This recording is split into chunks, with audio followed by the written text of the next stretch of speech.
नमस्कार मंडळी, आज आपण बनवणार आहोत अगदी पारंपरिक पद्धतीने रसरशीत, चमकदार आणि वर्षभर टिकणारा आंब्याचा मुरंबा। आज मी तुम्हाला सगळ्या छोट्या छोट्या टिप्ससह हा मुरंबा कसा बनवायचा ते दाखवणार आहे।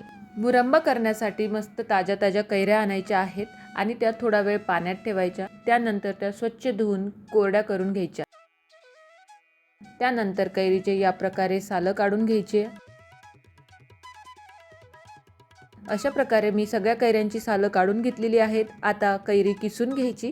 कैरी किसताना अशी पुढच्या दिशेने किसायची, म्हणजे लांब लांब किस तयार होतो आणि मुरंब्याला छान टेक्स्चर येतं। अशा प्रकारे आपल्या सगळ्या कैऱ्या किसून झालेल्या आहेत आणि आता इथे सगळ्यात महत्त्वाची स्टेप येते, ती म्हणजे साखर किंवा गूळ किती घालायचा। साधारणपणे 1 किलो आंब्यासाठी 1 किलो साखर घेतली जाते, पण खरं सांगायचं तर हे किलोचं माप कधी कधी चुकतं, कारण काही आंब्यांमध्ये कोईचं वजन जास्त असतं तर काहींमध्ये गर जास्त असतो। म्हणून मी तुम्हाला एक खूप सोपी आणि अचूक पद्धत सांगते। आंब्याचा किस करून झाल्यानंतर तो एका वाटीने मोजून घ्यायचा। अशी सपाट वाटी भरून घ्यायची आणि किती वाट्या किस होतो ते बघायचं। जितक्या वाट्या आंब्याचा किस तितक्याच वाट्या आपल्याला गोडपणा घ्यायचा आहे। इथे माझा 4 वाट्या किस झालेला आहे, म्हणून मला 4 वाट्या साखर लागणार आहे। मी इथे फक्त साखर वापरणार नाहीये, मला यात थोडासा गुळही घालायचा आहे, म्हणून मी 3 वाट्या साखर आणि 1 वाटी गूळ घेत आहे। गूळ घातल्यामुळे मुरंब्याला खूप छान रसरशीतपणा येतो, चवही खूप छान लागते आणि मुरंब्याला एक पारंपरिक घरगुती स्वाद येतो। आता या प्रकारे आंब्याचा किस, साखर आणि गूळ एकत्र छान मिक्स करून घ्यायचं आहे आणि हे मिश्रण 4 ते 5 तास झाकून ठेवायचं। या वेळेमध्ये साखर आणि गूळ विरघळायला सुरुवात होते आणि आंब्याला खूप छान रस सुटतो। 4 ते 5 तासानंतर बघा, खूप सुंदर असा रस सुटलेला दिसत आहे। आता आपण हा मुरंबा शिजायला ठेवूया।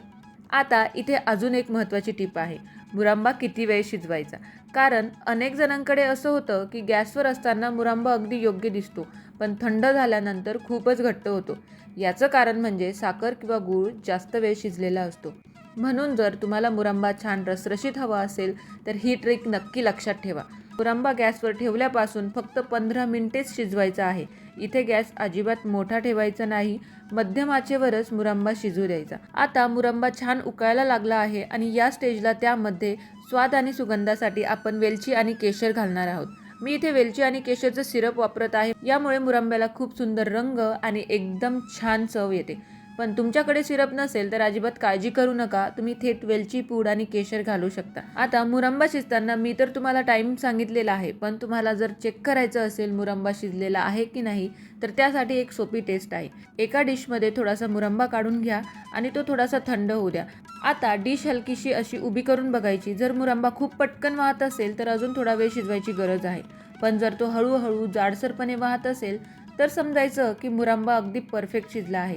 आणि अजून एक महत्त्वाची ट्रिक सांगते, थोडासा पाक चमच्यावर घ्यायचा आणि हलकासा थंड झाल्यावर 2 बोटांमध्ये घेऊन बघायचा। जर पाकाला एकतार सुटत असेल तर लगेच गॅस बंद करायचा, कारण त्यानंतर जास्त वेळ शिजवलं तर मुरंबा थंड झाल्यावर खूप घट्ट होतो। आता मुरंबा शिजलेला आहे, गॅस बंद करायचा आणि तो पूर्णपणे थंड होऊ द्यायचा। घट्ट असल्यामुळे मुरंबा थंड व्हायला खूप वेळ लागतो, त्यामुळे जर तुम्ही सकाळी बनवलेला असेल तर संध्याकाळी बरणीत भरा किंवा रात्री बनवला असेल तर सकाळी बरणीत भरून ठेवा। आणि अशा प्रकारे आपला सुंदर रसरशीत चमकदार मुरंबा तयार आहे।